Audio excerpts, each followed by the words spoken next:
Assalamualaikum warahmatullahi wabarakatuh. Halo, izin memperkenalkan diri, nama saya Dino Siwa Ramadan dengan NPM 1813031053. Ya, jadi video ini tuh dibuat untuk memenuhi tugas akhir dari mata kuliah Metodologi Penelitian Pendidikan. Di sini saya membuat sebuah proposal penelitian dengan judul Pengaruh Dukungan Keluarga selama pembelajaran daring dari rumah terhadap hasil belajar mahasiswa pendidikan ekonomi FKIP Unila angkatan 2018 di masa pandemi COVID-19. Ya, jadi di sini ada bab 1 yaitu pendahuluan berisi latar belakang masalah, identifikasi masalah, batasan masalah, rumusan masalah, tujuan penelitian, dan juga manfaat penelitian. Lalu ada bab 3 yaitu metode penelitiannya. Yang pertama ada jenis penelitian, tempat dan waktu penelitian, populasi dan sampel, paradigma penelitian, variabel penelitian, definisi operasional variabel penelitian, teknik pengumpulan data, instrumen penelitian, pengujian instrumen, dan juga teknis analisis data. Yang pertama itu ada latar belakang masalah.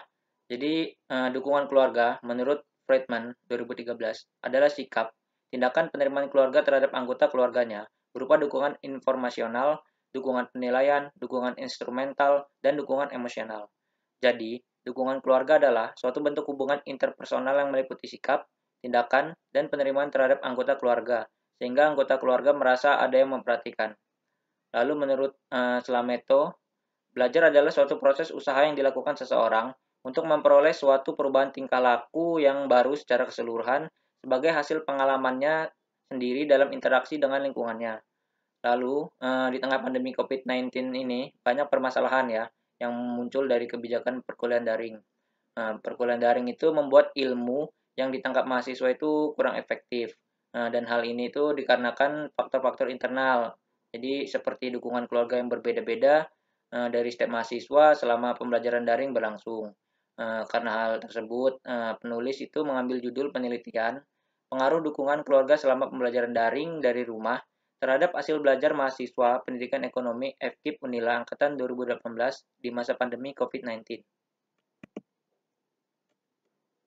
Identifikasi masalah. Permasalahan penelitian yang penulis ajukan ini dapat diidentifikasi permasalahannya sebagai berikut. 1.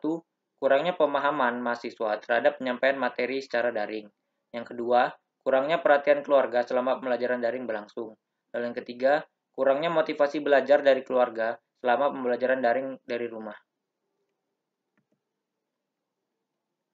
Lalu di sini ada batasan masalah. Jadi, berdasarkan latar belakang masalah dan identifikasi masalah yang telah dipaparkan di atas, penelitian ini hanya dibatasi oleh variabel dukungan keluarga X dan hasil belajar di masa pandemi COVID-19 Y. Tujuan dari pembatasan masalah ini adalah agar penelitian menjadi lebih terarah, sehingga didapat gambaran yang lebih jelas dengan data yang akurat. Lalu di sini selanjutnya ada rumusan masalah. Berdasarkan latar belakang masalah, identifikasi masalah, dan pembatasan masalah di atas tadi, maka yang menjadi rumusan masalah dalam penelitian ini adalah sebagai berikut, yaitu apakah dukungan keluarga selama pembelajaran daring dari rumah berpengaruh terhadap hasil belajar mahasiswa program studi pendidikan ekonomi angkatan 2018 di masa pandemi COVID-19. Sini ada tujuan penelitian, jadi berdasarkan rumusan masalah yang telah dikemukakan di atas, maka tujuan penelitian ini adalah sebagai berikut. Untuk mengetahui seberapa besar pengaruh dukungan keluarga selama pembelajaran daring dari rumah terhadap hasil belajar mahasiswa pendidikan ekonomi angkatan 2018 di masa pandemi COVID-19. Lalu di sini ada manfaat penelitian.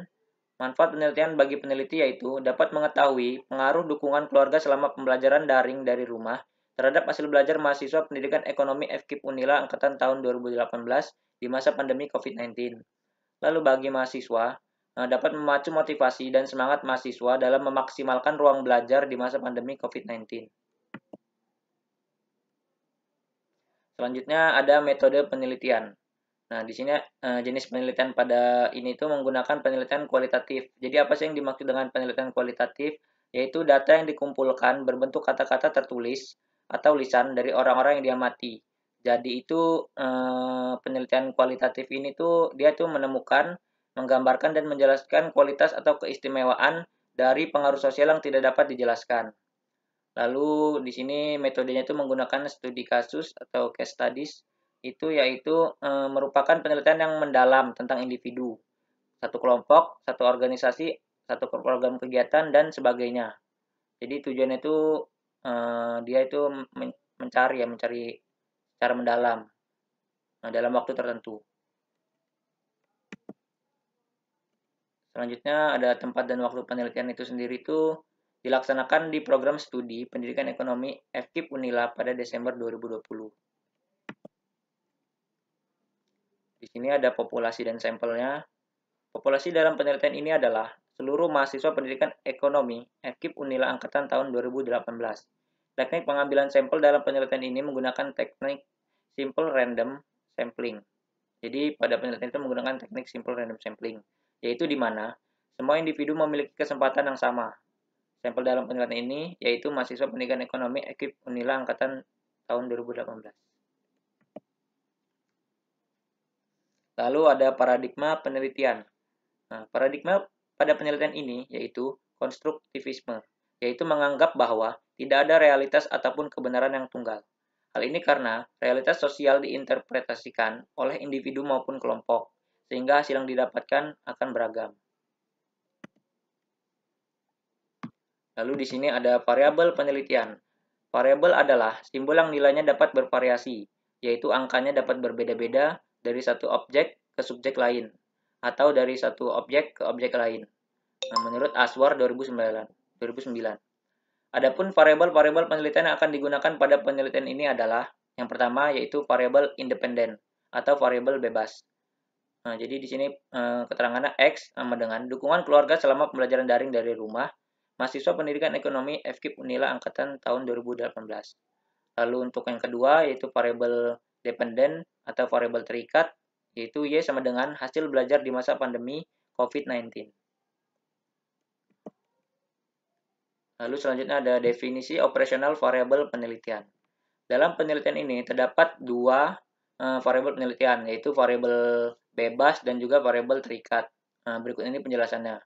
Jadi variabel bebas itu merupakan variabel yang mempengaruhi atau yang menjadi sebab perubahan atau timbulnya variabel dependen atau variabel terikat. Menurut Sugiono 2013. Dalam penelitian ini, variabel bebasnya adalah dukungan keluarga selama pembelajaran daring dari rumah mahasiswa pendidikan ekonomi FKIP Unila angkatan tahun 2018. Lalu yang dimaksud dengan variabel terikat merupakan variabel yang dipengaruhi atau yang menjadi akibat karena adanya variabel bebas menurut Sugiono tahun 2013. Dalam penelitian ini yang menjadi variabel terikatnya adalah hasil belajar di masa pandemi COVID-19. Lalu ada teknik pengumpulan data. Yang pertama itu wawancara. Jadi wawancara itu secara mendalam ya, secara intens untuk menggali segala jenis informasi yang dibutuhkan. Lalu yang kedua itu ada observasi, seperti penelitian kuantitatif. Dalam penelitian kualitatif juga observasi itu juga sangat diperlukan ya untuk memperjelas data-datanya. Lalu yang terakhir ada studi dokumen, merupakan salah satu sumber data untuk melengkapi penelitian. Baiklah, selanjutnya yaitu instrumen penelitian. Jadi dalam penelitian ini menggunakan instrumen penelitian berupa angket atau kuesioner yang dibuat sendiri oleh peneliti. Sugiono 2014 halaman 92 menyatakan bahwa instrumen penelitian adalah suatu alat pengumpul data yang digunakan untuk mengukur fenomena alam maupun sosial yang diamati. Dengan demikian, penggunaan instrumen penelitian yaitu untuk mencari informasi yang lengkap mengenai suatu masalah, fenomena alam maupun sosial. Angkat yang digunakan dalam penelitian ini yaitu tes minat atau measures of interest. Ditunjukkan untuk mengetahui seberapa berpengaruhnya dukungan keluarga selama pembelajaran daring dari rumah terhadap hasil belajar mahasiswa pendidikan ekonomi FKIP Unila angkatan 2018 di masa pandemi COVID-19. Instrumen yang digunakan dalam penelitian ini dimaksudkan untuk menghasilkan data yang akurat. Dalam penelitian ini, peneliti menggunakan jenis instrumen angket atau kuesioner dengan pemberian skor sebagai berikut.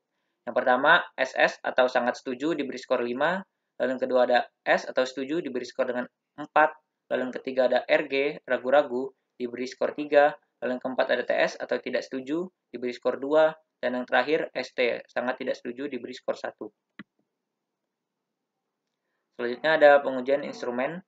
Peneliti sebagai instrumen menganalisis seluruh data yang diperoleh.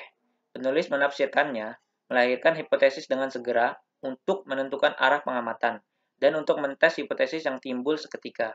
Analisis ini didasarkan pada dokumen dan sumber-sumber yang digunakan termasuk hasil wawancara. Lalu ada teknis analisis data. Yang pertama yaitu reduksi data, merupakan tahap dari teknik analisis data kualitatif. Lalu yang kedua ada display data. Jadi display data itu penyajian data dari teknik analisis data kualitatif. Lalu yang terakhir ada kesimpulan dan verifikasi, merupakan tahap akhir dalam teknik analisis data kualitatif. Lalu di sini ada daftar pustaka, saya mengambil dari Sugiono 2010, metode penilaian pendidikan kuantitatif, kualitatif, dan R dan D Bandung, CV Alpha Beta. Lalu ada E-Prince Poltekkes Kemenkes Yogyakarta.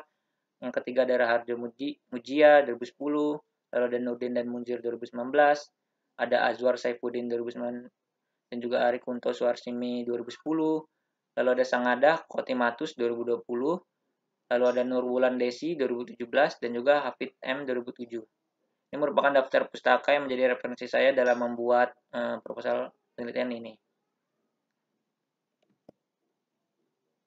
Mungkin itu saja yang bisa saya jabarkan dan saya sampaikan pada video kali ini. Semoga dapat bermanfaat dan semoga ini dapat menjadi acuan buat teman-teman semua. Sekian dari saya. Apabila terdapat salah kata, saya mohon maaf. Dan apabila video ini masih terdapat kekurangan, saya juga mohon maaf.